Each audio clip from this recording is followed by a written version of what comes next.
আমরা যদি আমাদের আমলগুলো আল্লাহ তাআলার কাছে কবুল করাতে চাই, সেই আমলটা ছোট হোক আর বড় হোক, এক নম্বর যেটা দরকার সেটা হলো সকল আমলগুলো একমাত্র আল্লাহ তাআলার সন্তুষ্টির জন্য করতে হবে। যেগুলো ইবাদত, এই ইবাদতগুলো মানুষকে দেখানোর জন্য করলে ক্ষতি, কিন্তু আল্লাহ তাআলাকে দেখানোর জন্য করলে লাভ। সেই জন্য এক নাম্বার ইবাদত একমাত্র আল্লাহ তাআলার সন্তুষ্টির জন্য করতে হবে, আল্লাহ তাআলাকে দেখানোর জন্য করতে হবে। কারণ আমল যত বড় হোক, আল্লাহ তাআলার জন্য যদি না করা হয়, ওই আমল আখিরাতে কাজে আসবে না।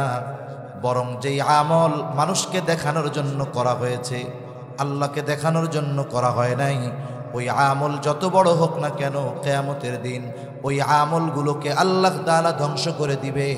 সাথে সাথে ইবাদতের হকদার ছিলেন আল্লাহ, কিন্তু ইবাদত করা হয়েছে মানুষকে দেখানোর জন্য, তাহলে আল্লাহ তাআলার হক নষ্ট করা হলো। মানুষকে দেখানোর জন্য আমল, এটা শিরিক মিশ্রিত আমল, এটা বাদ, তাহলে হক নষ্ট হলো আল্লাহর। এইবার আল্লাহ তাআলার হক নষ্ট করার কারণে তাকে শাস্তি দেওয়া হবে। প্রসিদ্ধ হাদিস আছে আবু হুরায়রা রাদিয়াল্লাহু তাআলা আনহু থেকে, কিয়ামতের দিন আল্লাহ তাআলা সর্বপ্রথম 3 শ্রেণীর মানুষকে হিসাবের জন্য ডাকবে। একজন শহীদকে প্রথমে ডাকা হবে। রক্তাক্ত অবস্থায় ওই ব্যক্তি আল্লাহ তাআলার সামনে হাজির। জিজ্ঞাসা করা হবে, তোমার এই অবস্থা কেন? লোকটা বলবে, আল্লাহ, আপনার জমিনে আপনার দ্বীন প্রতিষ্ঠা করার জন্য কাফেরদের বিরুদ্ধে জিহাদ করেছি, লড়াই করেছি। তাদের বিরুদ্ধে লড়াই করতে গিয়ে আমি আমার জীবন উৎসর্গ করে দিয়েছি। আল্লাহ তাআলা জিজ্ঞাসা করবে, গোলাম, জীবন দিয়েছো, যুদ্ধ করেছো বুঝলাম, কিন্তু মূল উদ্দেশ্যটা কি ছিল? ও বুঝতে পারবে, বলবে, আল্লাহ, আমার উদ্দেশ্য ছিল আপনার সন্তুষ্টি অর্জন, আপনার সন্তুষ্টির জন্যই আমি যুদ্ধ করেছি। আল্লাহ তাআলা বলবে, না বান্দা, তুমি মিথ্যা বলতেছো, আমি আল্লাহ তোমার অন্তরের খবর জানি। আমি আল্লাহর জন্য জিহাদ করো নাই, তুমি জিহাদ করেছো যাতে করে দুনিয়ার মানুষ তোমার বীরত্বের প্রশংসা করে, তোমাকে বীরুত্তম বলে, বীরশ্রেষ্ঠ বলে। যে উদ্দেশ্যে তুমি যুদ্ধ করেছো, দুনিয়ায় তুমি তা পেয়ে গেছো। কারণ দুনিয়ার মানুষ তোমাকে বীর বলেছে, দুনিয়ার মানুষ তোমাকে বাহাদুর বলেছে, দুনিয়ার মানুষ তোমার বীরত্বের প্রশংসা করেছে। সুতরাং আজকে আমি আল্লাহর তরফ থেকে তোমার জন্য কিছু নাই, তুমি চলে যাও, তোমার ঠিকানা হলো চিরস্থায়ী জাহান্নাম। দ্বিতীয়তে আল্লাহ তাআলা একজন দানবীরকে ডাকবে। জিজ্ঞাসা করা হবে, এত সম্পদ তুমি কি করছো? বলে, আমি আল্লাহ মানুষকে দান সদকা করেছি। কেন করছো? লোকটা বলবে, আল্লাহ, আমি দান করেছি আপনার সন্তুষ্টির জন্য। আল্লাহ তাআলা বলবে, না, তুমি মিথ্যা বলতেছ, আমি আল্লাহ তোমার অন্তরের খবর জানি। তুমি দান করেছো যাতে করে দুনিয়ার মানুষ তোমার দানের প্রশংসা করে, তোমাকে দানবীর বলে, সমাজসেবক বলে, বীর উত্তম বলে। এই উদ্দেশ্যে তুমি দান করেছো। যে উদ্দেশ্যে দান করেছো, দুনিয়ায় তুমি তা পেয়ে গেছো। সুতরাং আজকে আমি আল্লাহর তরফ থেকে তোমার জন্য কিছু নাই, তুমি চলে যাও, তোমার ঠিকানা হলো চিরস্থায়ী জাহান্নাম। হুদাল লিন্নাসি ওয়া বাইনাতিম মিনাল হুদা ওয়াল ফুরকান وخلق الإنسان وكرمه وعلمه من البيان ما لم يعلم فسبحان الذي لا يحصى امتنانه باللسان ولا بالقلم ونشهد أن لا إله إلا الله وحده لا شريك له ونشهد أن سيدنا وسندنا وحبيبنا وطبيبنا وأولانا ومولانا محمد صلى الله تعالى عليه وعلى آله وأصحابه وبارك وسلم وبارك وسلم تسليما كثيرا كثيرا. أما بعد فأعوذ بالله من الشيطان الرجيم. بسم الله الرحمن الرحيم.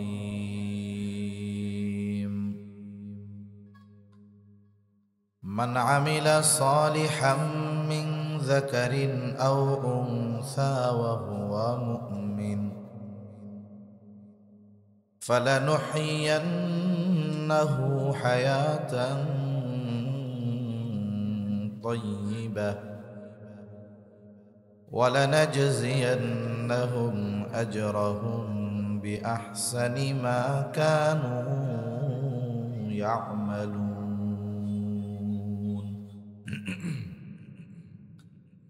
وقال رسول الله صلى الله عليه وسلم: لا يدخل الجنة جسد غذي بالحرام، أو كما قال النبي صلى الله عليه وسلم.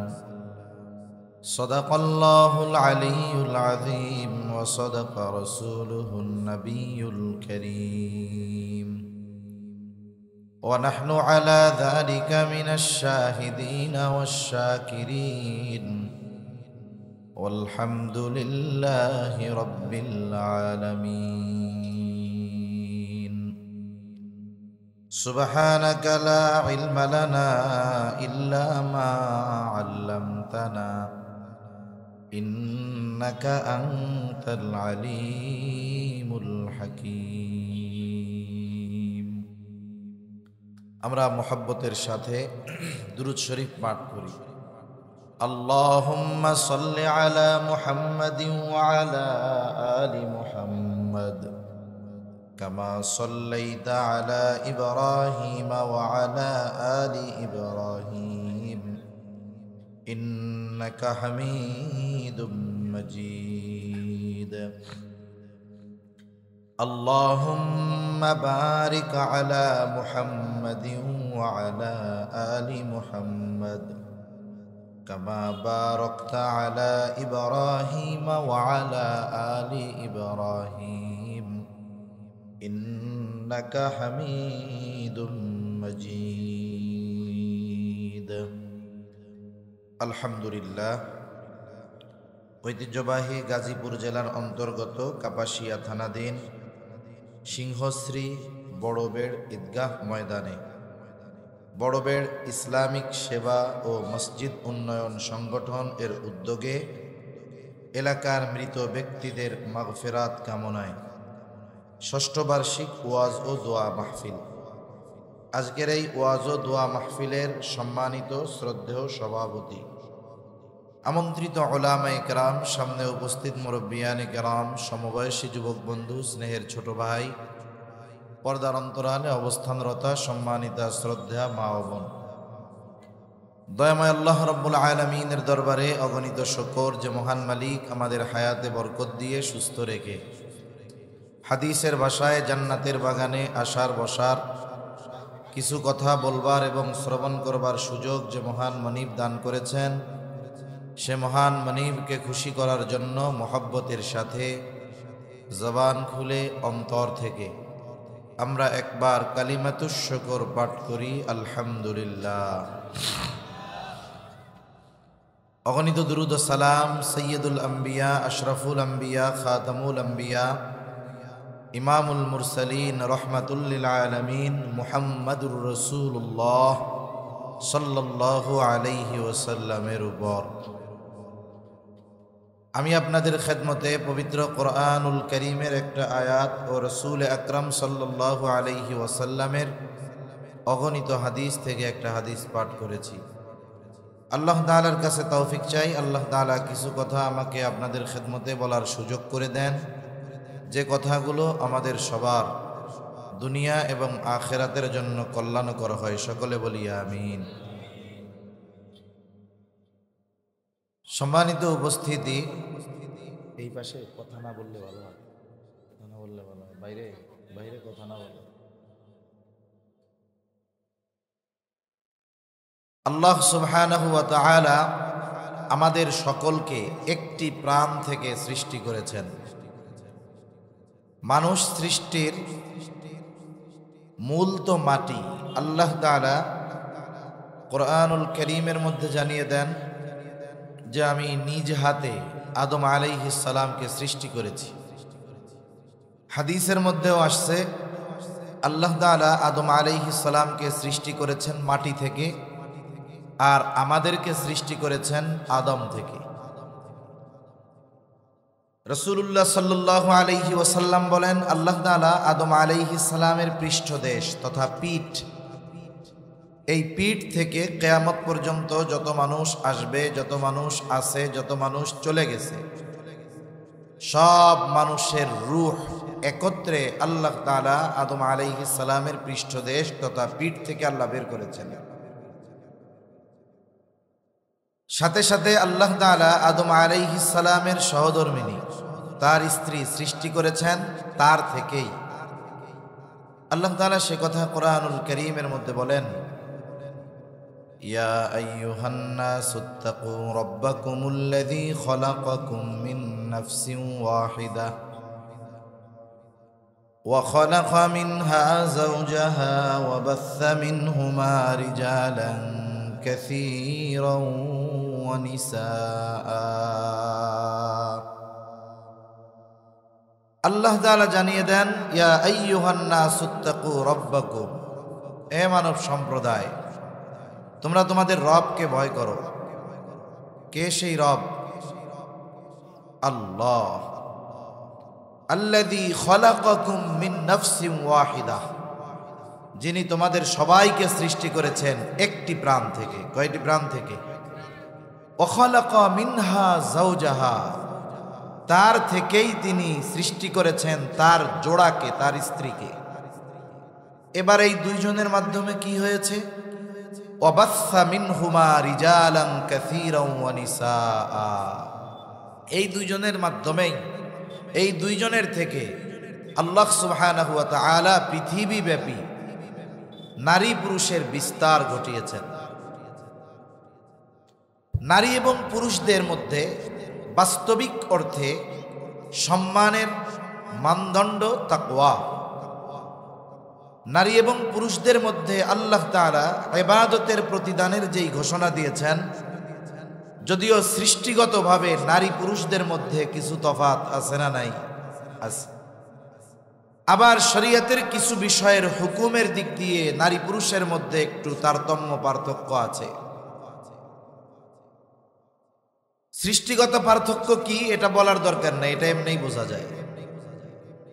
নারীর সন্তান ধারণের ক্ষমতা আছে, পুরুষের নাই।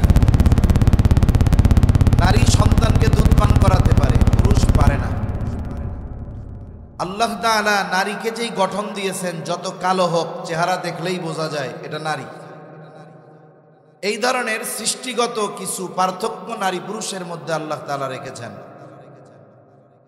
দ্বিতীয় পার্থক্য বলে শরীয়ী কিছু হুকুমের মধ্যে পার্থক্য আছে। যেমন পুরুষ যদি কোনো কারণে, অনিচ্ছায় কোনো কারণে নামাজ পড়তে পারলো না, কাজা হয়ে গেল, শরীয়ত বলে ওই কাজাকে পুনরায় তাকে আদায় করতে হবে, যেটা তার কাজা হয়েছে।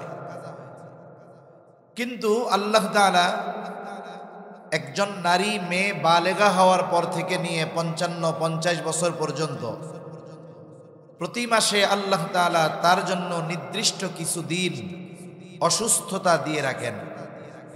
এই সময়টাতে তার যেই নামাজ তার কাজা করা লাগে না। আবার আরেকটা পার্থক্য আছে ইসলামী শরীয়তে নারী পুরুষদের মধ্যে সন্তান সম্পদ বন্টনের ক্ষেত্রে, যে নারীর দ্বিগুণ দেওয়া হয় পুরুষকে। নারীকে যা দেওয়া হয় তার দ্বিগুণ দেওয়া হয় কাকে? পুরুষকে। এই যে বন্টন রীতি, ইসলাম বিদ্বেষীরা এই বিষয়টা নিয়ে বারবার আপত্তি তুলে।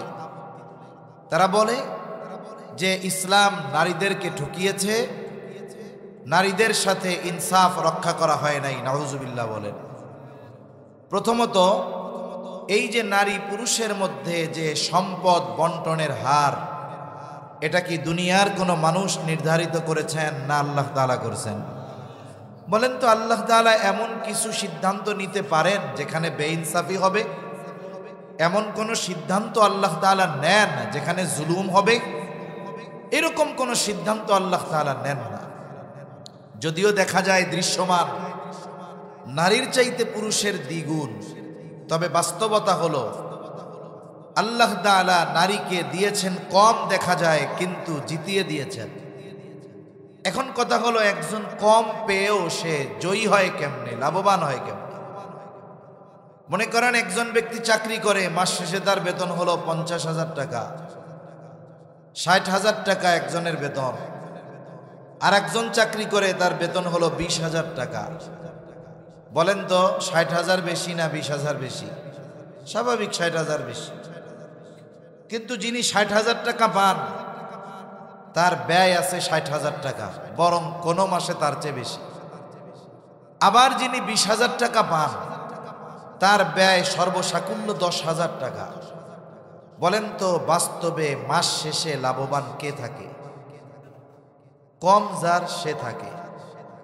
এজন্য আল্লাহ তাআলা যদি কাউকে লাভবান করতে চান, কম দিয়েও লাভবান করাতে পারে। একটা নারী সে যখন জন্মগ্রহণ করে, একটা মেয়ে যখন দুনিয়ায় ভূমিষ্ঠ হয়, জাহেলিয়াতের সময় যখন, ওই অজ্ঞতার যুগে যখন কাফেরদেরকে কন্যা সন্তান হওয়ার সংবাদ দেওয়া হতো, ওদের মুখটা একেবারে পেঁচার মতো হয়ে যাইত, মাথা আর উপরে উঠাইতো না লজ্জায়, যে মাইয়ার বাপ হইছি, এই চেহারা নিয়ে কি মানুষের সামনে যাওয়া যাইব? এই চিন্তা করে তারা জীবিত কন্যা সন্তানদেরকে মাটিতে পুঁতে ফেলত। ইসলাম আসলো, সর্বপ্রথম নারীকে বেঁচে থাকার অধিকার ইসলাম দিল। শুধু তাই না, যে মেয়ে হলে তোমরা বেজার হও, শুনে নাও, নবীজি বলেন যার দুটো কন্যা সন্তান হবে, এই দুই কন্যাকে ভালো মতো দিন শেখাবে, সাথে সাথে একজন দিনদার পাত্রের কাছে বিবাহ দিবে, পাত্রস্থ করবে। নবীজি বলেন সে দুটো জান্নাতের মালিক হয়ে যাবে। আর একজন বলে আমার যদি বেশি যদি হয়, তাহলে যতগুলা হবে ততগুলার ব্যাপারে একই কথা। সুবহানাল্লাহ। তাহলে নারী মেয়ে জন্মগ্রহণ করলে ইসলাম বলে এটা পিতার জন্য সৌভাগ্যের ব্যাপার। এরপরে আসেন জাহেলিয়াতের সময় মেয়েদের কোনো সম্পদই দেওয়া হইত না, তারা কোনো সম্পদের মালিকই হতে পারত না। ইসলাম আসলো, আল্লাহ তাআলা ফয়সালা দিয়ে দিলেন, ইউসিকুমুল্লাহু ফি আওলাদিকুম লিযযাকারি মিসলু হাযযিল উনসায়াইন। আল্লাহ রাব্বুল আলামিন বলেন ইউসিকুমুল্লাহ, আল্লাহ তাআলা তোমাদেরকে ওসিয়ত করতেছেন কিসের ব্যাপারে? বলে ফি আওলাদিকুম, তোমাদের সন্তানদের ব্যাপারে। কি ওসিয়ত? আল্লাহ তাআলা বলেন লিযযাকার মিসলু হাযযিল উনসায়াইন, যারা ছেলে সন্তান পুরুষ, তাদের জন্য নারীর দ্বিগুণ। বাস্তবতাটাও ওই রকম, যদিও নারীর ক্ষেত্রে দেখা যায় কম, কিন্তু নারীকে আল্লাহ জিতিয়ে দিয়েছে। কারণ কারো যদি কন্যা সন্তান হয়, পিতার অধীনে ওই সন্তান যতদিন পর্যন্ত মেয়েটার বিবাহ না হবে, মেয়ের বয়স 20 হোক, 25 হোক, 30 হোক, 35 হয়ে যাক, 40 হয়ে যাক, এখনো বিবাহ হয় নাই, যতদিন বিবাহ না হবে ততদিন পর্যন্ত ওই কন্যা সন্তানের সকল খরচ বহন করার জন্য পিতা বাধ্য। নির্দিষ্ট কোনো সময়সীমা নাই যে 20 বছরের পরে বাপ বাধ্য না। মেয়ের ক্ষেত্রে বাধ্য কতদিন? বলে মেয়ের বিবাহ না হবে যতদিন। ছেলের ক্ষেত্রে পিতা ছেলের খরচ বহন করতে বাধ্য কতদিন? বলে বালেগ হওয়ার আগ পর্যন্ত ছেলে সন্তানের খরচ বহন করতে পিতা বাধ্য। একটা ছেলে বালেগ হয় কয় বছরে? স্বাভাবিকভাবে বালেগ কয় বছরে হয়?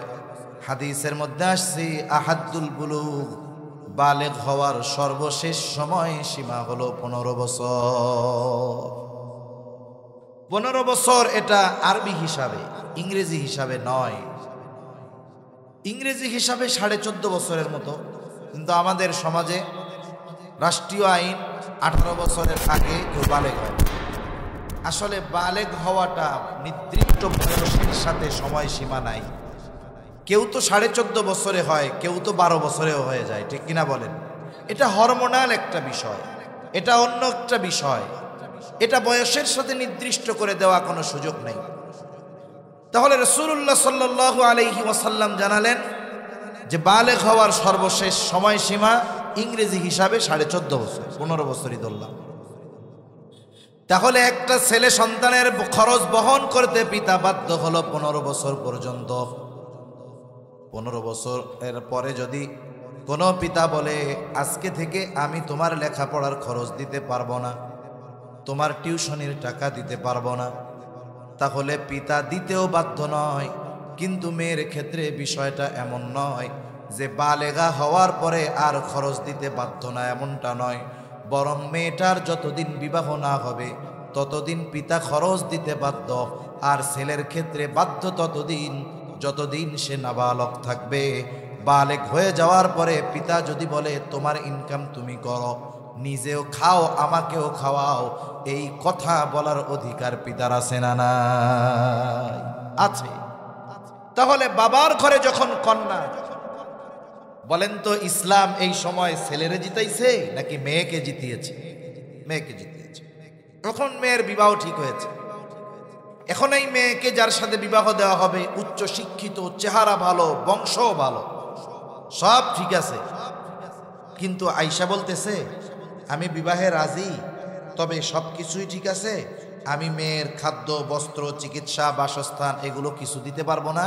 মেয়ের বাপ যে শ্বশুর আপনি সব দিয়া দিবেন। ছেলে যতই যোগ্য হোক, মেয়ের ভরণপোষণের দায়িত্ব নিতে যদি সে অস্বীকৃতি জ্ঞাপন করে, ছেলে যত ভালো হোক, শিক্ষিত হোক, বিয়া দিবেন না পিটানি দিবেন? তার মানে একটা পুরুষ যখন একটা মেয়েকে বিবাহ করতে যায়, তার মৌলিক সকল চাহিদা পূরণের প্রতিশ্রুতি দিয়ে এরপরে সে বিবাহ করতে পারে, ঠিক কিনা? তাহলে একটা মেয়ে বিবাহের পরে যখন স্বামীর ঘরে আসলো, স্বামীর ঘরে আসবার পর তার সকল খরচ বহন করার দায়িত্ব হলো স্বামীর। এইবার আল্লাহ না করুন যদি এমনটা হয়ে যায়, স্বামী স্ত্রীর মধ্যে যদি বিবাহ বিচ্ছেদ হয়ে যায়, অনেক সময় বিবাহ বিচ্ছেদ হয়, আমরা একতরফা মেয়েদেরকে দোষারোপ করি, বাস্তবতা এমনটা নয়। অনেকে এমনও আছে, ভালো মেয়ে, দিনদার মেয়ে, বাবা টাকা পয়সা দেখে বিবাহ দিয়ে দিয়েছে এক বড় লোকের সাথে, বাড়ি দেখে গাড়ি দেখে বিবাহ দিয়েছে বড় লোকের সাথে। বাড়িটা বাহির দিয়ে সুন্দর দেখা যায়, কিন্তু ভেতরে এটা ছোটখাটো জাহান্নাম। দেখা যায় ওই ছেলেটা পরনারীতে আসক্ত, মাদকাসক্ত, বদ্দিন। বলেন তো ওই রকম একটা পরিবেশে গিয়ে একটা দিনদার মেয়ের জন্য জীবনযাপন করা অবশ্যই কঠিন হবে। দেখা যায় ওই মেয়ে ওইখানে ঘর করতে পারে নাই, চলে আসছে। এখন যদি কোথাও থেকে বিবাহের প্রস্তাব আসে, শুনে যে আগে এক জায়গায় বিয়ে হয়েছিল কিন্তু মেয়েটা খুব ভালো, তো ভালো হইলে তো তালাক পাওয়ার কথা না, এরকম বলা লোক আছে না নাই? সেজন্য মনে রাখতে হবে, বিবাহ বিচ্ছেদ শুধুমাত্র নারীর কারণে হয় তা না, পুরুষের কারণেও হয়। যদি কখনো অনাকাঙ্ক্ষিতভাবে এমন ঘটনা ঘটে যায়, মেয়েটা পুনরায় আবার বাবার বাড়িতে ফিরে আসবে, শরীয়ত কি বলে? এই যে তালাক প্রাপ্তা, এই জন্য তার সাথে খারাপ আচরণ করার সুযোগ নাই। ভাইরা তাকে বোঝা মনে করতে পারবে না, অন্যান্য কেউ বোঝা মনে করতে পারবে না। আবার ওই মেয়েটার যতদিন অন্য জায়গায় পুনরায় বিবাহ না হবে, আবার ততদিন তার খরচ চালাতে ওই পিতা বাধ্য। আর যদি জীবন যাপন ঠিকভাবে হয়, স্বামী মারা গেছে, আল্লাহ সন্তান দান করছে, এইবার ওই মায়ের খরচ বহন করার দায়িত্ব সন্তানের। আল্লাহ রাব্বুল আলামিন স্পেশাল ভাবে আদেশ জারি করে দিয়েছেন কেমন ভাবে ওই বৃদ্ধ পিতামাতার সাথে সন্তান ব্যবহার করবে।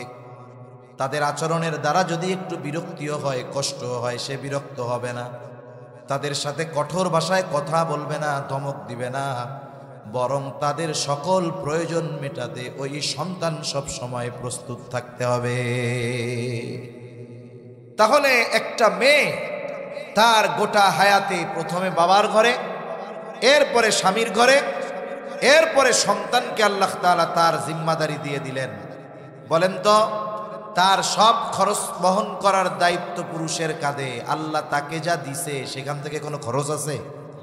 নাই। দুই ভাই বোন যদি একসাথে কোথাও যায়, বোন অনেক টাকা পয়সাওয়ালা, দুলাভাই অনেক সম্পদওয়ালা, রিক্সা থেকে নেমে, গাড়ি থেকে নেমে বোন যদি ভাড়া দিতে চায়, ভাইয়ের প্রেস্টিজে লাগে, না তুই রাখ, আমি দিয়ে দিতেছি। তাহলে দেখেন সব জায়গায় খরচ পুরুষের, যদিও দেখা যায় বেশি, কিন্তু বাস্তবে তার খরচও বেশি। যদিও দেখা যায় নারীর কম, কিন্তু তার কোনো খরচ নাই, যার কারণে আল্লাহ তাআলা তাকে যতটুকু দিয়েছে তার ততটুকু সব থেকে যায়। সুবহানাল্লাহ। এখন কোন আল্লাহ নারীকে জিতাইছে না ঠকাইছে? বাস্তবেই জিতাইছে। সমান হইলেই বৈষম্য দূর হয় না। সমান অধিকার আর ন্যায্য অধিকার, ইনসাফ, দুইটার মধ্যে তফাৎ আছে। সেজন্য আমরা সমান অধিকার নয়, বরং আমরা ন্যায্য অধিকার প্রতিষ্ঠার জন্য আন্দোলন করতে হবে। ঠিক কিনা বলেন? যে আন্দোলন বৈষম্য দূরকরণ, ঠিক আছে, কিন্তু মূল কথা হলো ন্যায্য অধিকার আদায়ের আন্দোলন হতে হবে। ন্যায্য অধিকার আদায়ের ব্যাপারে আমাদেরকে সোচ্চার হতে হবে। আল্লাহ তাআলা নারীকে ন্যায্য অধিকার দিয়েছেন, পুরুষকেও ন্যায্য অধিকার দিয়েছেন। কিন্তু ইবাদতের ক্ষেত্রে, ইবাদতের প্রতিদানের ক্ষেত্রে কোনো তারতম্য নাই। এমনটা নয় পুরুষ যদি তাহাজ্জুদের নামাজ পড়ে নারীর চাইতে দ্বিগুণ সওয়াব হবে, এমনটা নয়।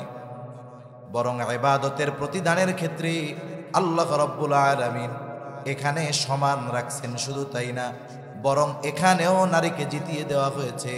একজন নারী যখন সন্তান ধারণ করে, পেটে গর্ভধারণ করে, একটা নারী যখন সন্তানকে দুধ পান করায়, সন্তানের কাপড় চোপড় ধুয়ে দেয়, স্বামীর জন্য রান্না করে দেয়, শ্বশুর শাশুড়ির খেদমত করে, সে হয়তো নফল নামাজ পড়তে পারে না, কিন্তু এই কাজগুলা যদি আল্লাহর সন্তুষ্টির জন্য করে, তাহলে তার আমল নামায় কবুল নফল ইবাদতের সওয়াব লেখা হয়ে যায়। পুরুষ নামাজ পড়ার পরে কবুল হইল নাকি হইল না এটা সে জানে না, কিন্তু নারী যদি এই ঘরের কাজগুলো আল্লাহ তাআলার সন্তুষ্টির জন্য করে, তাহলে এগুলো তার আমল নামায় কবুল ইবাদত হিসাবে যোগ হয়। এখানেও একদিক দিয়ে আল্লাহ ওনাকে জিতায় দিয়েছে, নারীদেরকে জিতিয়ে দিয়েছে। যেই আয়াতখানা তিলাওয়াত করেছি, আয়াতের মধ্যে আল্লাহ তাআলা বলেন, মান আমিলা সালিহাম মিন যাকারিন আও উনসা ওয়া হুয়া মুমিন। আল্লাহ তাআলা বলেন যে নেক আমল করে, মান আমিলা সালিহা মিন যাকারিন আও উনসা, পুরুষ অথবা নারী, পুরুষ অথবা নারীর মধ্য থেকে যে নেক আমল করে, ওয়া হুয়া মুমিন, আর সে মুমিন। অর্থাৎ মুমিন নারী অথবা পুরুষ যখন কোনো নেক আমল করে, আল্লাহ তাআলা বলেন ঈমানের সাথে যখন কোনো নারী পুরুষ নেক আমল করে, ওই নেক আমলের আল্লাহ তাআলা দুই ধরনের প্রতিদান তাকে দিয়ে দেয়। তাহলে ঈমানদার নারী পুরুষ যদি ভালো কর্ম করে, সৎকর্ম করে, তাহলে তাদের জন্য পুরস্কার কয় ধরনের? দুই ধরনের পুরস্কার। এ দুনিয়াতে যত ভালো কাজ আছে, সব ভালো কাজের শুধু আখেরাতের ফায়দা তা না, দুনিয়ার ফায়দা আছে না নাই? আমরা জানি আর না জানি, বুঝি আর না বুঝি, প্রত্যেকটা ভালো কাজের দুনিয়াবি ফায়দা আছে। নামাজ পড়তেছেন, দুনিয়াবি ফায়দা আছে। রোজা রাখতেছি, দুনিয়াবি ফায়দা আছে। দান সাদকা করতেছি, দুনিয়াবি ফায়দা আছে। প্রত্যেকটা ভালো কাজের দুনিয়াবি উপকার আছে। তবে বাস্তবতা হলো আল্লাহ তাআলা মানুষের কোনো কর্মের পূর্ণ প্রতিদান দুনিয়াতে দেন না, দেওয়া সম্ভব নয়। একটা মানুষ যদি সর্বোচ্চ ভালো কাজ করে, তার সর্বোচ্চ ভালো কাজের প্রতিদান দুনিয়ায় দেওয়া সম্ভব না। আরেকটা মানুষ যদি মন্দ কাজ করে, তার এই মন্দ কাজের শাস্তি, পরিপূর্ণ শাস্তি দুনিয়াতে দেওয়া সম্ভব নয়। দুনিয়াতে হয়তো কিঞ্চিত পরিমাণ আল্লাহ তাআলা দেন, কিন্তু মানুষের কর্মের পূর্ণ প্রতিদান আল্লাহ তাআলা দিবেন আখিরাতে। কোন সময় দিবেন? আখিরাতে। আল্লাহ তাআলা বলেন, ওয়া ইন্নামা তুওয়াফাউনা উজুরাকুম ইয়াউমাল কিয়ামাহ। আল্লাহ তাআলা বলেন, মানুষকে তার কর্মের পূর্ণ প্রতিদান কিয়ামতের দিন দেওয়া হবে, কিন্তু ভালো কাজের কিছু প্রতিদান দুনিয়ায় আল্লাহ তাআলা দেন, মন্দ কাজেরও কিছু শাস্তি আল্লাহ তাআলা দুনিয়ায় দেন। এই জন্য আল্লাহ তাআলা জানিয়ে দেন, ইমানদার নারী পুরুষের সৎকর্মের প্রতিদান দুই ধরনের হবে। এক ধরনের প্রতিদান আল্লাহ তাআলা দিবেন দুনিয়ায়, আর এক ধরনের প্রতিদান আল্লাহ তাআলা দিবেন আখিরাতে। তাহলে দুনিয়া এবং আখিরাতের প্রতিদান যদি লাভ করতে চাই, আমাদেরকে এক নাম্বার ঈমানওয়ালা হতে হবে, দুই নাম্বার ঈমানের সাথে সাথে নেক আমল করতে হবে। কারণ নেক আমল আল্লাহ তাআলার কাছে গৃহীত হওয়ার, কবুল হওয়ার অন্যতম প্রধান শর্ত হলো ঈমান। একটা মানুষ যতক্ষণ পর্যন্ত ঈমান না আনে, ওই মানুষ এই দুনিয়ায় যত ভালো কাজ করুক না কেন, ওই ভালো কাজের প্রতিদান দুনিয়ায় হয়তো কিছু আল্লাহ দেন, কিন্তু ঈমানবিহীন ভালো কাজের প্রতিদান আল্লাহ তাআলা আখিরাতে দেয় না। কেউ যদি আখিরাতে আল্লাহ তাআলার কাছ থেকে ভালো কাজের প্রতিদান লাভ করতে চায়, অবশ্যই অবশ্যই তাকে ঈমানদার হতে হবে। আমি লম্বা কথার দিকে যাব না, ঈমান এটা পূর্ব শর্ত, কিন্তু ঈমানটা হতে হবে শিরিক মুক্ত। শিরিক মুক্ত ঈমান হতে হবে, সাথে সাথে নেক আমল করবে, আমলে সালেহ করবে, ভালো কাজ করবে। এখন ভালো কাজ, সব ভালো কাজ আল্লাহ তাআলার কাছে কবুল হয় না, সব কাজ কবুল হয় না। আমলে সালেহ দ্বারা বুজুর্গানে দিন বলেন, উদ্দেশ্য হলো ওই আমলটাই বাস্তবে ভালো আমল, যেই আমলটা আল্লাহ তাআলার কাছে গৃহীত হওয়ার যোগ্যতা রাখে। এ দুনিয়াতে সবার আমল কিন্তু আল্লাহ তাআলার কাছে কবুল হয় না। নামাজ পড়তেছে মসজিদে অনেকজন, সবার নামাজ কি আল্লাহ তাআলার কাছে কবুল হবে? হবে না। অনেকে দান সাদকা করতেছে, সবার দান সাদকা আল্লাহ তাআলার কাছে কবুল হবে না। সেই জন্য মুফাসসিরিনে কেরাম বলেন যে কোনো ইবাদত যদি, কোনো আমল যদি আল্লাহ তাআলার কাছে কবুল করাতে হয়, তাহলে কিছু শর্ত আছে। শর্তগুলো যদি ঠিক থাকে, আমল যদি অল্প হয়, ঈমান ঠিক, অল্প আমল, ওইটা আল্লাহ তাআলার কাছে তার নাজাতের ওসিলা হয়ে যেতে পারে। তাহলে আমরা যদি আমাদের আমলগুলো আল্লাহ তাআলার কাছে কবুল করাতে চাই, সেই আমলটা ছোট হোক আর বড় হোক, এক নম্বর যেটা দরকার সেটা হলো সকল আমলগুলো একমাত্র আল্লাহ তাআলার সন্তুষ্টির জন্য করতে হবে। যেগুলো ইবাদত, এই ইবাদতগুলো মানুষকে দেখানোর জন্য করলে ক্ষতি, কিন্তু আল্লাহ তাআলাকে দেখানোর জন্য করলে লাভ। সেই জন্য এক নাম্বার ইবাদত একমাত্র আল্লাহ তাআলার সন্তুষ্টির জন্য করতে হবে, আল্লাহ তাআলাকে দেখানোর জন্য করতে হবে। কারণ আমল যত বড় হোক, আল্লাহ তাআলার জন্য যদি না করা হয়, ওই আমল আখিরাতে কাজে আসবে না। বরং যেই আমল মানুষকে দেখানোর জন্য করা হয়েছে, আল্লাহকে দেখানোর জন্য করা হয় নাই, ওই আমল যত বড় হোক না কেন, কিয়ামতের দিন ওই আমলগুলোকে আল্লাহ তাআলা ধ্বংস করে দিবে। সাথে সাথে ইবাদতের হকদার ছিলেন আল্লাহ, কিন্তু ইবাদত করা হয়েছে মানুষকে দেখানোর জন্য, তাহলে আল্লাহ তাআলার হক নষ্ট করা হলো। মানুষকে দেখানোর জন্য আমল, এটা শিরিক মিশ্রিত আমল, এটা বাদ, তাহলে হক নষ্ট হলো আল্লাহর।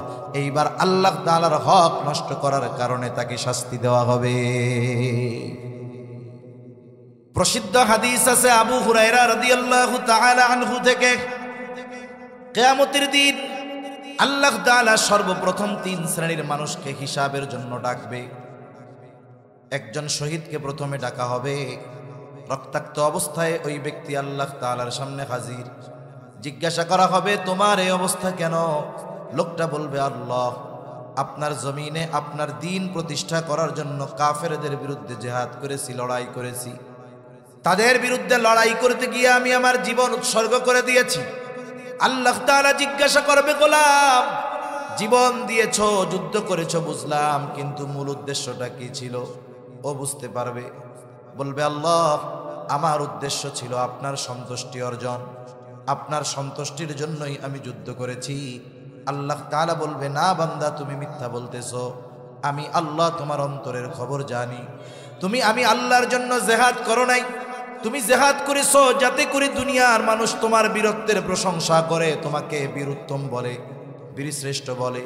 যে উদ্দেশ্যে তুমি যুদ্ধ করেছো দুনিয়ায় তুমি তা পেয়ে গেছো, কারণ দুনিয়ার মানুষ তোমাকে বীর বলেছে, দুনিয়ার মানুষ তোমাকে বাহাদুর বলেছে, দুনিয়ার মানুষ তোমার বীরত্বের প্রশংসা করেছে। সুতরাং আজকে আমি আল্লাহর তরফ থেকে তোমার জন্য কিছু নাই, তুমি চলে যাও, তোমার ঠিকানা হলো চিরস্থায়ী জাহান্নাম। দ্বিতীয়তে আল্লাহ তাআলা একজন দানবীরকে ডাকবে, জিজ্ঞাসা করা হবে, এত সম্পদ তুমি কি করছো? বলে আমি আল্লাহ মানুষকে দান সদকা করেছি। কেন করছো? লোকটা বলবে, আল্লাহ আমি দান করেছি আপনার সন্তুষ্টির জন্য। আল্লাহ তাআলা বলবে, না তুমি মিথ্যা বলতেছো, আমি আল্লাহ তোমার অন্তরের খবর জানি। তুমি দান করেছো যাতে করে দুনিয়ার মানুষ তোমার দানের প্রশংসা করে, তোমাকে দানবীর বলে, সমাজসেবক বলে, বীর উত্তম বলে। এই উদ্দেশ্যে তুমি দান করেছো, যে উদ্দেশ্যে দান করেছো দুনিয়ায় তুমি তা পেয়ে গেছো। সুতরাং আজকে আমি আল্লাহর তরফ থেকে তোমার জন্য কিছু নাই, তুমি চলে যাও, তোমার ঠিকানা হলো চিরস্থায়ী জাহান্নাম। দান কইরা নাম কামানোর লোক সমাজে আছে না নাই? বহুত আছে। আবার আমাদেরও বদ অভ্যাস আছে, আমরাও এই লোকগুলার পেছনে ঘুরি। এই যে মাহফিলের পোস্টারটা খুব ভালো লাগতেছে দেখা, কত পোস্টার আছে, আতো শিকাস না কি কয় এরকম দেখেছেন, এরকম দিয়া নাম খুঁজতে হয়। 350 এত মানুষের নাম দিছেন, কয় হুজুর দিলেই কমপক্ষে 1000। আবার ভাগ থাকে, নিচে এক ভাগ, উপরে এক ভাগ, উপরে আর এক ভাগ। আবার কোনো জায়গায় দেখা যায় বুজুর্গ আলেমরে দাওয়াত দিছে, ওনার উপরে আর একজনের নাম। কিরে ভাই এই কাম করছেন কে? কয় হুজুর 1 লাখ, এই জন্য নাম সবার উপরে দিতে হবে। এরপরে পরের স্তর, ওনাদের নামটা একটু মোটা, ওনারা কয় হুজুর এই গ্রুপ হলো 20,000। এরপরে আর একটু চিকুন আর কি, আর এক ভাগ আছে, এই গ্রুপ কত? কয় এই গ্রুপ মিনিমাম 10,000, 5 থেকে 10। আর এক গ্রুপ আছে নিচে, ওইটারে মোটামুটি এরকম কাছে নিয়ে দেখা লাগে, পোস্টার লাগাইলে কেউ দেখবেও না। এই গ্রুপের নাম কেন? কয় এগুলো হলো 1 থেকে 3,000। আছে না নাই বলেন? অনেক আছে। দেখবেন যদি টাকা দিছে নাম দেয় নাই, গ্যাঞ্জাম লাগাইয়া দিব। এ জায়গায় কত ঘটনা দেশে, যে নাম কেন দিল না, এই জন্য মাহফিল বন্ধ হয়ে যায়, এমনও রেকর্ড আছে। আবার কি বলবো, গাজীপুর জেলারই একটা ঘটনা, আসিও তো গাজীপুর জেলার মধ্যে, কিন্তু এলাকার নাম আর করার দরকার নেই। তাইলে এক মাদ্রাসায় একজন দিছে 50,000 টাকা। কত হাজার টাকা? মোহতামিম সাহেব কইতেছে, হুজুর কি বলবো, দুঃখের কথা। মোহতামিম সাহেবকে টাকা দিয়া সুন্দর মতো বলে দিছে, হুজুর বড় মজমা, বড় ওয়াইজ আসছে মাহফিলে, লাখো মানুষের আগমন, যে প্রধান বক্তা ওঠার আগে, বয়ানের শুরু করার আগে আমার নামে 50,000 টাকা একটু ঘোষণা দিয়া দিয়েন। হুজুরের ঘোষণা দিতে মনে নাই, যখন 50,000 টাকার রিসিট পরের দিন দিতে গেছে, কয় টাকাটা ফেরত দেন। কি দেন? নাম তো ঘোষণা দিতে ভুলে গেছে, এই জন্য টাকা ফেরত নিয়ে গেছে। এইরকম আল্লাহর বান্দাও দুনিয়ায় আছে। আল্লাহ মাফ করে দিক, বলি আমিন।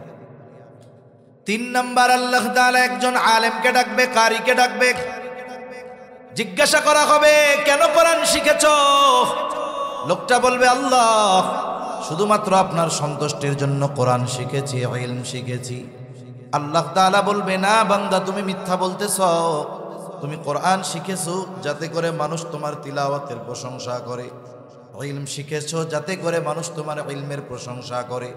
যে উদ্দেশ্যে ইলম শিখেছো, কোরআন শিখেছো, দুনিয়ায় তুমি তা পেয়ে গেছো। আজকে আমি আল্লাহর তরফ থেকে তোমার জন্য কিছু নাই, তুমি চলে যাও, তোমার ঠিকানা হলো জাহান্নাম। এত বড় বড় আমল করবার পরেও আল্লাহ তাআলার সন্তুষ্টির জন্য করা হয় নাই, এই জন্য আমল বাতিল। আল্লাহ তাআলা কোরআনুল কারীমের মধ্যে বলেন, ওয়াকাদিমনা ইলা মা আমিলু মিন আমালিন ফাজআলনাহু হাবাআম মানসুরা। কিয়ামতের দিন সব মানুষের আমল আল্লাহর সামনে পেশ করা হবে, সব ভালো আমলগুলো, সব ধরনের আমল পেশ করা হবে। ওই আমলের মধ্যে ভেজাল আছে না আসলেও খালেস, এটা আমরা না বুঝলেও বুঝেন কে? যাদের আমলগুলার মধ্যে আল্লাহর সন্তুষ্টি মাকসাদ ছিল না, আল্লাহ তাআলা বলেন ওইগুলোরে আমি আল হাবাউল মানসুর বানায় ফেলব। মানে ওগুলোকে এমন ভাবে ধ্বংস করা হবে যে যার কোনো অস্তিত্বই নেই। তাহলে আল্লাহর জন্য করে নাই, আমল বাতিল, ইবাদতের হকদার ছিল আল্লাহ, করছে মানুষকে দেখানোর জন্য, তাহলে এই কারণে শাস্তি, যাও জাহান্নামে। এই জন্য আমরা আমাদের জীবনের ছোট বড় সব আমলগুলো একমাত্র কার জন্য করব? জবান খুলে বলেন। দুনিয়ার মানুষকে দেখালে ক্ষতি, কিন্তু আল্লাহ তাআলাকে দেখাইলেই লাভ। এজন্য ইবাদত কবুলের প্রথম শর্ত হলো ওই ইবাদতটা একমাত্র আল্লাহ তাআলার সন্তুষ্টির জন্য করতে হবে। 2 নাম্বার যেটা ইবাদত হবে রাসূলুল্লাহ সাল্লাল্লাহু আলাইহি ওয়াসাল্লামের তরিকায়, নবীজির পদ্ধতিতে হবে ইবাদত। আপনাদের কারো কি এমন কিছু জানা আছে নাকি যে হুজুর ওই ইবাদতটা আছে যেটা রাসূলের তরিকায় নাই? এরকম কোনো ইবাদত আপনাদের জানা আছে নাকি? এই পৃথিবীতে ইবাদত তো নবীর তরিকায় আছেই আছে, দুনিয়ার সব কাজগুলো করার তরিকাও নবীজি শিখিয়ে দিয়েছে। আরে নবী তো এও শিখিয়ে দিয়েছে আমাদের, রাতে ঘুমানোর সময় বাতি বন্ধ করে ঘুমাইতে হবে। নবীজি বলছে না, রাতে যখন ঘুমাবা বাতি বন্ধ করে ঘুমাবা, বাথরুমে কেমনে যাইতে হবে, খানা কেমনে খাইতে হবে, এই বিষয়গুলো যেখানে নবীজি শিখিয়ে দিয়েছেন, সেখানে ইবাদত নবীর তরিকায় নাই, এটা হতেই পারে না। নবীর তরিকাবিহীন কোনো ইবাদত কবুল হয় না। আমরা সুন্নাত বলতে সংজ্ঞা মনে করি বা বুঝি এটা, যেটা বেশিরভাগ মানুষ বুঝে যে সুন্নাত হলো করলে সওয়াব, না করলে গুনাহ নাই, এরকম মনে হয়। বিষয়টা এমন না। কিছু সুন্নাত তো ফরজও আছে, ঠিক কিনা বলেন? নবীজির কাজ কর্ম, কথা, মৌন সম্মতি, এগুলো হাদিস। রাসূলুল্লাহ সাল্লাল্লাহু আলাইহি ওয়াসাল্লাম যে ইবাদতগুলো করেছেন, যদি সেটা ফরজ হয়, নবীজির তরিকায় করা, নবীজি শিখিয়ে দিয়ে গিয়েছেন, ঠিক কিনা বলেন? একটা উদাহরণ দেই, যেমন ইমানের পরে সবচাইতে গুরুত্বপূর্ণ ইবাদত হলো নামাজ। ইমানের পরে সবচাইতে গুরুত্বপূর্ণ ইবাদত, জোরে বলেন না কি? আমার আর একটা বিষয় ভালো লাগছে, আমি বলতেছি আর কি। যুবকদের আয়োজন, যারা যোগাযোগ করছে, কথা বলছে, আলহামদুলিল্লাহ সবাই খুব মুআদ্দাব, ভদ্র, ভালো। আল্লাহ তাআলা এদের সবাইকে দিনের জন্য কবুল করেন। এরপরে আইসা এশার নামাজের সময় যখন দেখছি মসজিদটা ভরা, আল্লাহর কসম খুব ভালো লাগছে। অনেক মাহফিল দেখছি, এশার নামাজ লোকজনের খবর নাই, মাগরিবের নামাজ লোকজনের খবর নাই, কিন্তু যথেষ্ট পরিমাণ মুসল্লি, মসজিদ পুরো ভরে গিয়েছে। এটা খুব ভালো লাগছে আমার। তাহলে ইমানের পরে সবচাইতে গুরুত্বপূর্ণ ইবাদত কি? জোরে বলেন না, নামাজ। নামাজের আদেশ আছে কোরআনে, নামাজের আদেশ দিয়েছেন আল্লাহ কোরআনুল কারীমে। 82 জায়গায় নামাজের কথা আছে। 82 জায়গায় থাকার কারণে যে নামাজের গুরুত্ব বেশি, বিষয়টা এমন নয়। কারণ আল্লাহ তাআলা কোনো কিছু একবার বলার দ্বারা যতটা গুরুত্বপূর্ণ, শতবার বলার দ্বারা গুরুত্ব বাড়ে না, বরং সমানই থাকে। তবে মুফাসসিরিনে কেরাম বলেন 82 জায়গায় নামাজের কথা উল্লেখ করার কমপক্ষে 82টা কারণ আছে। একই কারণে 2 বার আল্লাহ তাআলা উল্লেখ করেন নাই, প্রত্যেকটার ক্ষেত্রে আলাদা আলাদা কারণ আছে। এজন্য আল্লাহ তাআলা বারবার নামাজের কথা উল্লেখ করছেন। তা নামাজের কথা কোরআনে আদেশ দিয়েছেন আল্লাহ। বলেন তো, সারা পৃথিবীর সব আলেমদেরকে যদি দায়িত্ব দেওয়া হয়, এই যে কোরআনুল কারীম দেওয়া হলো, যেই কোরআনে নামাজের আদেশ আছে, আপনারা সব আলেমরা মিলে ফজরের নামাজের 2 রাকাত সুন্নাত যেভাবে আমরা পড়ি ঠিক ওইভাবে শুধু কোরআন থেকে বের করে দেন। নবীজির সুন্নাহ হাদিস সব একদিকে রাখতে হবে, শুধু কোরআন থেকে ফজরের 2 রাকাত নামাজ কিভাবে পড়বো বের করে দেন। বলেন তো সম্ভব নাকি? জোরে বলেন না সম্ভব? কিয়ামত পর্যন্ত সম্ভব না। তাহলে নামাজের আদেশ হলো কোরআনে, নামাজের আদেশ দিয়েছেন আল্লাহ, নামাজের পদ্ধতি উম্মতকে শিখিয়েছেন মুহাম্মাদুর রাসূলুল্লাহ। এই জন্য নবীজি সাল্লাল্লাহু আলাইহি ওয়াসাল্লাম বলেন, সল্লু কামা রাআইতুমুনি উসাল্লি। নামাজের আদেশ তো আল্লাহ তাআলা দিলেন, এখন নামাজ কেমনে পড়বা? নবীজি বলেন, সল্লু, নামাজ পড়ো, কামা রাআইতুমুনি উসাল্লি, যেভাবে তোমরা আমাকে নামাজ পড়তে দেখো। তাহলে নামাজের আদেশ করেছেন আল্লাহ, নামাজের পদ্ধতি শিখিয়েছেন মুহাম্মাদুর রাসূলুল্লাহ সাল্লাল্লাহু আলাইহি ওয়াসাল্লাম। এখন আসেন, নামাজের যতগুলো ফরজ আছে, ফরজ সমূহের মধ্যে অন্যতম একটি ফরজ হলো রুকু করা। কি করা? জোরে কোন? রুকুর আদেশ আল্লাহ তাআলা করছে। আল্লাহ তাআলা বলেন, ওয়ারকাউ মা'আর রাকিঈন, তোমরা রুকুকারীদের সাথে রুকু করো। রুকু শব্দের শাব্দিক অর্থ হলো ঝুঁকা। এখন রুকুর জন্য কতটুকু ঝুঁকতে হবে কোরআনুল কারীমে নাই। রুকু মানে ঝোঁকা, তার মানে আমি যদি নামাজের মধ্যে দাঁড়িয়ে রুকু করার জন্য মাথাটারে এতটুকু ঝুঁকাই, বলেন তো এটাকে আপনারা রুকু বলবেন নাকি? তাহলে ঝুঁকতে হবে, তবে কতটুকু ঝুঁকতে হবে, ঝুঁকে কিভাবে থাকতে হবে? এই যে ফরজ বিধান রুকু, এটা কতটুকু ঝুঁকলে রুকু আদায় হবে, কতটুকু ঝুঁকতে হবে, কিভাবে থাকতে হবে, এটা আল্লাহ শিখিয়ে দেন নাই। যদিও নির্দেশটা ফরজ, কিন্তু এই ফরজটার পদ্ধতি যিনি শিখিয়ে দিয়েছেন তিনি হলেন আমার আপনার নবী। তাহলে এই যে রুকু করা পদ্ধতিটা নবীর, তাহলে এই ফরজ পদ্ধতিটা শিখিয়ে দিয়েছেন মুহাম্মাদুর রাসূলুল্লাহ। এই যে সুন্নাত, এটা ফরজ। এজন্য এমন কোন ইবাদত নাই যেই ইবাদতের তরিকা নবীজি উম্মতকে শিখিয়ে দেন নাই। প্রত্যেকটা ইবাদত নবীর তরিকায় করতে হবে, কিভাবে খেতে হবে, কিভাবে গোসল করতে হবে। বরং দুনিয়ার কাজগুলো যদি নবীর তরিকায় করা হয়, ওই দুনিয়ার কাজগুলোও মানুষের আমলনামায় ইবাদত বলে গণ্য হয়ে যায়। দুনিয়ার প্রত্যেকটা কাজে নবীজির তরিকা আছে। রাস্তায় হাঁটার তরিকা আছে না নাই? বাথরুমে ঢোকার বের হওয়ার তরিকা আছে না নাই? খাওয়ার তরিকা আছে না নাই? সব আছে। বিবাহ শাদীর তরিকা আছে না নাই? সব আছে। এজন্য ইবাদত কবুলের 2 নম্বর শর্ত হলো ইবাদতটা নবীজির পদ্ধতিতে হতে হবে।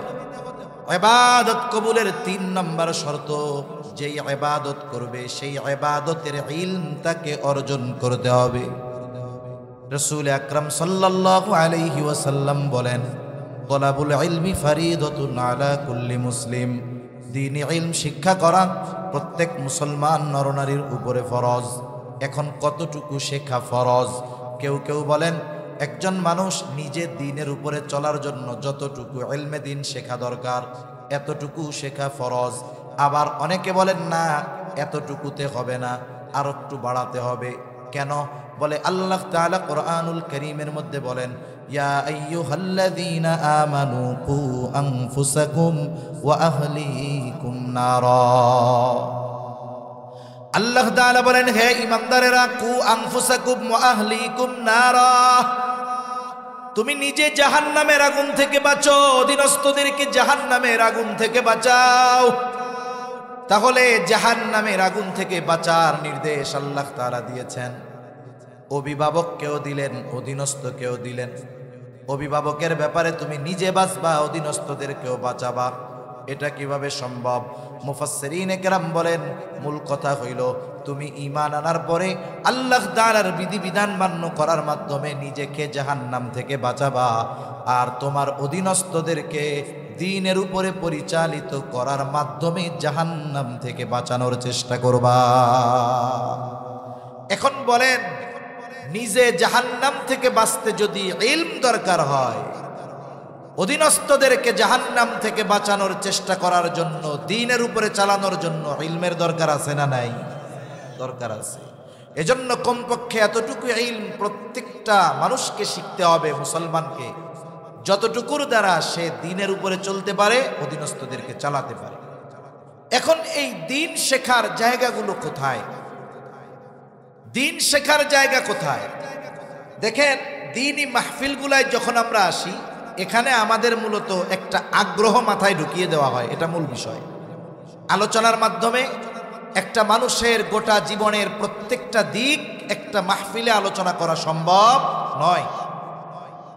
কিন্তু মাহফিলে আসার দ্বারা কি হয়? ওইগুলো শেখার ব্যাপারে আগ্রহ পয়দা হয়। স্বাভাবিকভাবে কেউ যদি পরিপূর্ণ দ্বীন শিখতে চায়, এক নম্বরে যায় মাদ্রাসায়। বিশেষ করে আমাদের উপমহাদেশে দ্বীন শেখার পদ্ধতি ছিল তিনটা। এক নম্বর, দ্বীনি মাদ্রাসাগুলো, যেখানে পরিপূর্ণ দ্বীন শিখে গিয়ে ছেলেরা আলেম হয়, হাফেজ হয়, সব কিছু শিখে একেবারে মাদ্রাসায়। আবার হক্কানি পীর মাশায়েখের খানকায় গিয়ে দ্বীন শিখতো মানুষ। এখন অবশ্য এরকম হয় না, কারণ এখন দেখা যায় একজন পীর, তার মুরিদ হলো লক্ষ লক্ষ। অনেক মুরিদ আছে পীর সাহেবের সাথে জীবনে একবার মুসাফাও করতে পারে না। তাহলে মাসলা মাসাইল শিখবে কেমনে? এইখানেও বিষয়টা কঠিন হয়ে গেছে। 3 নাম্বার পদ্ধতি, যেটা আমাদের উপমহাদেশ সহ গোটা পৃথিবীর ভিতরে প্রসিদ্ধ, দাওয়াত ও তাবলীগের মেহনতের মাধ্যমে মানুষ দ্বীন শিখতে পারে। তাহলে যারা বড় হয়ে গেছে তাদের তো মাদ্রাসায় যাওয়ার মতো অবস্থা নাই, আবার পীর মাশায়েখের খানকায় গিয়ে শিখবে, সেই রকম অবস্থাও বাস্তবে এখন নাই।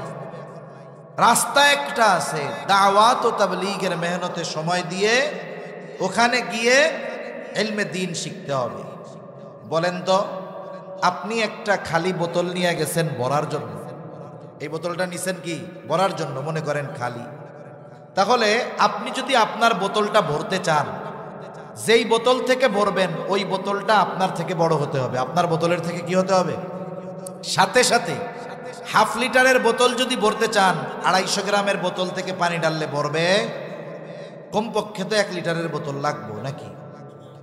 তাহলে আপনি যদি দ্বীন শিখতে চান, তাহলে অবশ্যই আপনার তার সাথে সময় দিতে হবে যে আপনার চাইতে বেশি জানে। কমপক্ষে যতটুকু শিক্ষা করা ফরজ ইলমে দ্বীন, ওই পরিমাণ অথবা তার চাইতে বেশি ইলমে দ্বীন জাননেওয়ালা মানুষের সাথে সময় দিতে হবে, ঠিক কিনা বলেন? এখন অনেকে বলবে, হুজুর তাইলে কি করবো, তাবলীগে যাবো, আপনারা তো 2 ভাগ বানায় ফেলছেন। আমি ওই বিষয়ের লম্বা আলোচনায় যাব না। আমি একজন সাধারণ মুসল্লি হিসাবে আমারে যদি জিজ্ঞাসা করতেন, আমি যদি পাবলিক হইতাম, হুজুর তাবলীগে কার লগে যাবেন, আগে চিন্তা করতাম যাবো কেন, টাকা পয়সা খরচ করে যাব কেন, সময় ব্যয় করে যাব কেন। হায়রে, আমি তো কোরআনটা শুদ্ধভাবে পড়তে পারি না, ওজুর মাসালা জানি না, গোসলের মাসালা জানি না, নামাজের ফরজ ওয়াজিব সুন্নাত এইগুলো আমি জানি না। আমার তো এগুলো শেখার দরকার। মাদ্রাসায় গিয়ে শেখার সময় নাই, হক্কানি পীর মাশায়েখের খানকায় গিয়ে শেখার সময় নাই। অনেক কষ্ট করে আমি 4 মাস সময় বের করলাম, এখন এই 4 মাসের মধ্যে আমাকে শিখতে হবে। আমি যদি পাবলিক হইতাম, আমি চোখ মুখ বুইজা এই সময়টা আলেমদের সাথে লাগাইতাম। কেন লাগাইতাম? যেই সমস্ত আলেম বেশি বেশি সময় দেন তাবলীগের মেহনতে, আমরাও দিছি, কিন্তু লম্বা সময় দেওয়ার মতো সুযোগ হয় নাই। কিন্তু যারা দেন তাদের অনেকের কাছে কারগুজারি শুনছি, কয় ভাই গেছি এমন এক জামাত নিয়া 3 চিল্লায়, একজনও সূরা ফাতিহাও শুদ্ধ হয় না, অন্যগুলো বাদ দেন।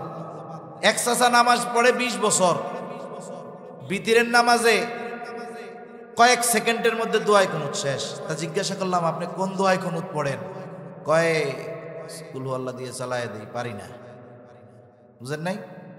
এখন এই আল্লাহর বান্দা কারগুজারি শুনাইতেছেন যে আমি তাদের সাথে সময় দিছি, যেই লোকটা কোরআন পড়া তো বহুদূর, মুখস্থ যা করছে তাও ভুল। আলহামদুলিল্লাহ, মেহনত কইরা কইরা নামাজের ফরজ, অজুর ফরজ, গোসলের ফরজ, নামাজ ভাঙার কারণ, নামাজের ওয়াজিব, ইবাদতে মোটামুটি যা লাগে, সাথে সাথে সহি শুদ্ধ করে মোটামুটি আমপাড়ার অনেকগুলো সূরা পর্যন্ত পড়ানো হয়ে গেছে। এখন আপনি যদি 6 সূরার মোল্লার সাথে যান, তাহলে কি হবে? কাম হবে? এজন্য আমি আপনি যদি উলামায়ে কেরামের সাথে সময় দেই, ওনারা আমাদের ত্রুটিগুলো দেখতে পারবেন, দেখে দেখে আমাদের ত্রুটিগুলো সংশোধন করার চেষ্টা করবেন। সেজন্য দাওয়াত ও তাবলীগের সময় উলামায়ে কেরামের তত্ত্বাবধানে দেওয়া দরকার, এটা জরুরি, সবার জন্য দেওয়া দরকার। এজন্য আগের থেকে দাওয়াত দিয়ে দেই। 31 জানুয়ারি, 1-2 ফেব্রুয়ারি, 7-8-9 ফেব্রুয়ারি 2 পর্বে আলমী সূরার অধীনে উলামায়ে কেরামের তত্ত্বাবধানে ইনশাআল্লাহ টঙ্গীর প্রান্তরে বিশ্ব ইজতেমা অনুষ্ঠিত হবে। এখন থেকে দাওয়াত শুরু করব। মাঝে মধ্যে আল্লাহ আল্লাহ জিকির করি না, জিকিরের মধ্যে এটাও রাখবো, মানে স্মরণ রাখার জন্য। ইজতেমা কয় তারিখ? বলে 31 জানুয়ারি আর 1 ফেব্রুয়ারি, 7-8-9 ফেব্রুয়ারি। এরপরে যদি 2 পর্বে হয়, কোন জেলা কোন জায়গায় বন্টন হবে এটা মুরব্বীরা জানায়া দিবে। যদি গাজীপুর প্রথম পর্বে পড়ে তাইলে দাওয়াত দিয়া সবাইরে জানায়া দিতে হবে। জানানো যাবে না ইনশাআল্লাহ? মনে করেন দাওয়াত দিয়া যদি আপনার ওসিলায় 2 জন 2 চিল্লায় 3 চিল্লায় যায়, আরে যা করে করুক, ওই কয়দিন নামাজ কালাম যা পড়বে ওর সওয়াব তো পাওয়া যাইব, কি কিনা, ঠিক কিনা বলেন? তাহলে বলতেছিলাম দ্বীনি ইলম শিক্ষা করতে হবে, যেই আমল করবে সেই আমলের ব্যাপারে। যদি না শিখে ক্ষতিটা কি হবে? বলে নামাজের ফরজ, বাহিরে ভেতরে নামাজের ফরজ 13টি, এখন ফরজগুলা জানে না। বলেন তো ফরজ ছুইটা গেলে নামাজ থাকবে নাকি যাবে? এখন যেই আল্লাহর বান্দা নামাজের ফরজগুলা জানে না, দেখা যাবে নামাজ পড়তেছি অনেক ফরজ ছুটে যায়, সে টেরও পায় না, নামাজ নাই। নামাজের ওয়াজিব 14টা, ওয়াজিব ছুটে গেলে সাউ সিজদা দিতে হবে। এখন জানেই না 14টা কোনটা ওয়াজিব, ছুটে গেছে কত ওয়াজিব, সাউ সিজদা দেয় নাই, নামাজ হইছে নি? নামাজ ভাঙার কারণ 19টা, যে কোনো একটা কারণ পাওয়া গেলে নামাজ ভেঙে যাবে। দেখা যাবে নামাজের মধ্যে অনেক নামাজ ভাঙার কারণ পাওয়া গেছে, কিন্তু সে জানে না। দেখা যাবে অজান্তেই তার নামাজ হয় নাই। অজু ভাঙার কারণ 7টা জানতে হবে, কারণ অজু যদি ছুটে যায়, অজু যদি নষ্ট হয়ে যায়, নামাজও থাকবে না। গোসলের ফরজগুলো জানতে হবে, যদি গোসলের মধ্যে কোনো ফরজ বাদ পড়ে যায় তাহলে পবিত্রতা অর্জন হবে না, ইবাদত কবুল হবে না। এজন্য বিষয়গুলো জানা দরকার। 4 নাম্বার, ইবাদত কবুল হওয়ার জন্য যেটা অন্যতম শর্ত, বলে খাবারটা পবিত্র হতে হবে, খাবার হালাল হতে হবে। শুধু খাবার হালাল হলে হবে এমনটা নয়, উপার্জনটাও হালাল দরকার আছে না নাই? কত মানুষ আছে হালাল খাবারের ব্যাপারে সচেষ্ট, সতর্ক, খুব বাছ বিচার কইরা জিনিসপত্র কিনে, গায়ে আবার লেখা দেখে হালাল লেখা আছে নাকি। গরুর গোস্ত কেনার সময় কসাইরে জিজ্ঞাসা করে বিসমিল্লাহ বইলা জবাই দিছস নাকি। দেখা যাবে হালাল খাবার বাছাই করে ঠিক, কিন্তু তার পকেটটা ভরা সুদ ঘুষের টাকা। আছে না নাই? সুদখোর ঘুষখোর আছে না? আরে মিয়া, সুদখোরের তো অভাব নেই, সুদ রে এরা বৈধ মনে করে খায়। কতজন কয় যে এটা হলো ব্যবসা, ব্যবসা আমি তো করি না, ব্যবসার জন্য টাকা নিছে, ওই ব্যবসার লাভ খাই। আরে হারাম রে, হারাম বইলা খাইলে গোনা হইল, ইমান গেল না। গোনা হবে কিন্তু বেঈমান হবে না, কিন্তু হারামকে যদি হালাল মনে করে ইমান থাকবে। সেজন্য সমাজের অন্যতম সামাজিক এক ব্যাধি, এটার নাম হলো সুদ। সুদ যে শুধু ব্যাংকে তা না, গ্রামে গঞ্জে অনেক মহিলা আছে এগুলোর কাছে ব্যাংক ফেল আছে না, ঘরে ঘরে সুদখোর। কতজন ব্যবসা করায় মহিলাদেরকে দিয়া। এই যে সুদ, এটা হারাম। কেমন হারাম? সাধারণ হারামের মতো না। এক লোক ডাক্তারের কাছে গেছে, এখন ডাক্তার তাকে পরীক্ষা নিরীক্ষা করে, দিনদার ডাক্তার তাকে প্রেসক্রিপশনে লেখছে এনার যেই রোগ উল্লেখিত ওষুধগুলার সাথে সাথে দৈনিক 250 গ্রাম শুকরের গোস্ত খাওয়াতে হবে। জীবন বাঁচানোর জন্য ওষুধ হিসাবে যদি শুকরের গোস্ত খাওয়ানো হয়, উলামায়ে কেরামকে জিজ্ঞাসা করবেন, কোনো অসুবিধা নাই, খাওয়াতে পারবে। জীবন বাঁচতে না, খাবারের অভাব, হারাম ছাড়া কোনো খাবার নাই। জীবন বাঁচাতে যতটুকু গ্রহণ করা দরকার গ্রহণ করা জায়েজ আছে। তাহলে দিনদার ডাক্তার যদি জীবন বাঁচানোর স্বার্থে ওষুধ হিসাবে শুয়ারের গোস্ত লেখে দৈনিক 250 গ্রাম খাইতে পারবে। এখন বলেন তো কোন রোগে আক্রান্ত হলে ডাক্তার প্রেসক্রিপশনের মধ্যে লিখবে এই লোকের কঠিন এক রোগ হইছে, যেই জটিল রোগ, এর যদি সুদ না খাওয়ানো হয় ও কিন্তু বাঁচবে না। এরকম কোনো রোগ হওয়ার সম্ভাবনা আছে নাকি? তাহলে চিন্তা করেন, কিছু হারাম আছে এটা এক সময় বৈধতা লাভ করে। যেমন মনে করেন একটা ছেলে বিয়ে করছে, তারা দুই বোন, বিবাহ করছে বড় বোনকে। বলেন তো, বড় বোনের সাথে তার বিবাহ বন্ধন থাকা অবস্থায় ছোট বোনকে বিয়ে করতে পারবে? এটা তার জন্য হারাম। বড় বোন মরে গেছে, বলেন তো এইবার ছোট বোনকে বিবাহ করা হালাল। আবার দেখেন হারাম জায়েজ হয়, ওই যে শুয়ারের গোশত ওষুধ হিসাবে খাইতেছে, এটা হালাল হয় না, এটা তার জন্য কি হয়েছে? জায়েজ হয়েছে। কিন্তু সুদ এমন এক হারাম, এটা কখনো হালাল হবার নয়, কখনো বৈধ হবার নয়। সারা পৃথিবীর অর্থনৈতিক সিস্টেম যদি সুদ ভিত্তিক অর্থনীতি চলে, আল্লাহর কসম এর কারণেও এগুলো কখনো বৈধতা লাভ করবে না। আবার সাধারণ হারামের অন্যায় একরকম, সুদের হারামের পাপ আর একরকম। একজন মানুষ যদি শুকরের গোশত খায়, তাহলে শুধু শুকরের গোশত খাওয়ার গুনাহ তার হবে, পাপ তার হবে। কিন্তু কোনো ব্যক্তি যদি জ্ঞাত সারে 1 দিরহাম পরিমাণ সুদ খায়, তাহলে তার মায়ের সাথে জেনা করার মতো পাপ তার হয়। একটা মানুষ যত খারাপ হোক, সে কখনো এই ধরনের বিষয় করবে না, চিন্তাও করবে না। যদি কেউ এ কথা বলে তাকে সে ছাড়বে না, ঠিক কিনা বলে? তাহলে বোঝা গেল সুস্থ মস্তিষ্কের কোনো মানুষ তার মায়ের সাথে অপকর্ম করতে পারে না, রাজি হবে না। এই বিষয়টাকে সুদের সাথে আল্লাহর নবী তুলনা করেছেন। এরপরেও জানার পরেও যারা সুদ খায়, বলেন তো আসলে কি এদের মস্তিষ্ক ঠিক আছে নাকি? এজন্য কিয়ামতের দিন যারা সুদখোর, ওরা টালমাটাল হয়ে উঠবে। ওদেরকে দেখেই হাসরবাসী বুঝতে পারবে, রে এটা দুনিয়ায় সুদখোর ছিল, এটা দুনিয়াতে সুদখোর ছিল। এজন্য মনে রাখতে হবে, যারা সুদ খায় এরা আল্লাহ এবং তার রাসূলের বিরুদ্ধে যুদ্ধ ঘোষণা করে। আল্লাহ এবং তার রাসূল তাদের বিরুদ্ধে যুদ্ধ ঘোষণা করেছেন। এই রকম জঘন্য পাপের সাথে আমাদের সমাজের মানুষ জড়িত, এমনকি এটাকে তারা কোনো বিষয়ই মনে করে না। এজন্য কি উচিত জানেন? সামাজিকভাবে এদেরকে বয়কট করা দরকার। দিনের জন্য সম্পর্ক জুড়তে হয়, দিনের জন্য সম্পর্ক ছাড়তে হয়।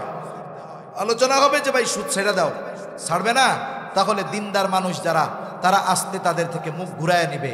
এটা জাগতিক স্বার্থের কারণে নয়, কারণ যেই লোকটা এমন পাপাচারে লিপ্ত হতে পারে, তাকে সতর্ক করার পরেও সে যখন এই ধরনের অন্যায় ছাড়বে না, তার সাথে সম্পর্ক রাখা যাবে। সেজন্য সাবধান, এই ধরনের কর্ম থেকে আমরা বেঁচে থাকবো, বলে না আমিন। তাহলে 1 নাম্বার উপার্জনটা হালাল লাগবে। 4 নাম্বার শর্ত যেইটা, খাবার হালাল। তার মানে এখানেও দুটো বিষয়, একটা হলো উপার্জন হালাল, উপার্জনটা হালাল হতে হবে। 2 নাম্বার খাবারটাও হালাল হতে হবে। উপার্জনও হালাল, খাবারও হালাল। আমল করলে আল্লাহ তাআলা কবুল করবে। এই জন্য আল্লাহ তাআলা কোরআনুল কারীমের মধ্যে বলেন, ইয়া আইয়ুহার রাসূলু কুলু মিনাত তাইয়্যিবাতি ওয়া আমালু সালিহা।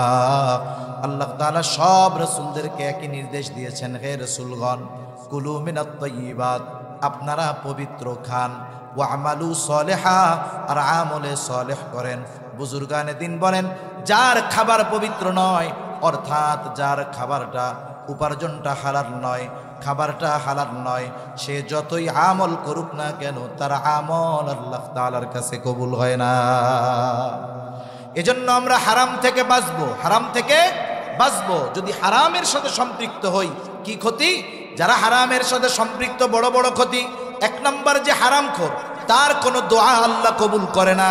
লাইলাতুল কদরে তার দোয়া কবুল হয় না, আরাফার দিনে তার দোয়া কবুল হয় না, বাইতুল্লাহর সামনে অনেকগুলো জায়গা আছে দোয়া কবুলের জায়গা, এক জায়গাও কবুল হয় না।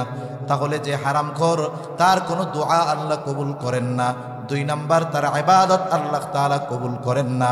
3 নাম্বার বড় ক্ষতি, নবীজি বলেন, লা ইয়াদখুলুল জান্নাতা জাসাদুন উদিয়া বিল হারাম, হারাম বক্ষণকারীর শরীর জান্নাতে প্রবেশ করবে না। সেজন্য আল্লাহ আমাদের সকল প্রকার হারাম থেকে বেঁচে থাকার তৌফিক দেন, বলে না আমিন। তাহলে যে কথাই বলতেছিলাম, যে ইমানদার নারী পুরুষ যদি ঈমান অবস্থায় আমলে সালেহ করে, তার মানে এমন আমল করে যেই আমল আল্লাহর কাছে কবুল হওয়ার যোগ্যতা রাখে, তাহলে এই ধরনের নারী পুরুষদের জন্য কয় ধরনের পুরস্কার? জোরে বলেন না, কয় ধরনের? 2 ধরনের। এক ধরনের পুরস্কার দিবেন আল্লাহ দুনিয়ায়। দুনিয়ায় হলো স্যাম্পল, দুনিয়ায় কি সাধারণ কিছু, কিন্তু অকল্পনীয়টা দিবেন আখিরাতে। দুনিয়ায় কি দিবেন আল্লাহ তাআলা? আল্লাহ তাআলা বলেন ফালানুহিয়ান্নাহু হায়াতান তাইয়্যিবাহ। অনেক সময় আমরা মানুষের জন্য দোয়া করি, দোয়া চাই, বলে না যে আল্লাহ অমুকরে আপনি হায়াতে তৈয়্যিবা দান করেন। আসছে নাকি? আমার তো সময় শেষ। আচ্ছা, তাহলে কোন কথা বলতেছিলাম? যে দোয়া করি, দোয়া চাই, বলি না যে আল্লাহ অমুকরে হায়াতে তৈয়্যিবা দান করেন। শুনছেন নি এই দোয়া? হায়াতে তৈয়্যিবা কারে বলে? হায়াতে তৈয়্যিবা হলো, লম্বা ব্যাখ্যা সংক্ষিপ্ত সারে বলি, অমুখাপেক্ষী জীবন। মানে যেই জীবনে, যেই হায়াতে মানুষের কাছে হাত পাতা লাগে না, অমুখাপেক্ষী জীবন। শান্তিময় জীবন, স্বল্পে তুষ্টতা, সাথে সাথে ইবাদতের মজা। যেই ব্যক্তি ঈমান সহকারে নেক আমল করে, এই বিষয়গুলো তাকে যিনি দান করবেন তিনি কে? আখিরাতে কি দিবেন? ওয়ালানাজজিয়ান্নাহুম আজরাহুম বিআহসানি মা কানু ইয়ামালুন। হায়রে দুনিয়ায় কি আমল করি, এই আমল দিয়া জান্নাত পাওয়া অসম্ভব। সেই জন্য আল্লাহ তাআলা জানিয়ে দেন, তারা দুনিয়ায় যে আমল করছে তার চাইতে অনেক, তার প্রতিদান হিসাবে ওই আমলের তুলনায় অনেক বেশি গুণ উত্তম জিনিস আল্লাহ তাআলা আমাদের দান করবে। সেজন্য এ দুনিয়াতে আল্লাহ তাআলা যেহেতু ইমানদারের ঘরে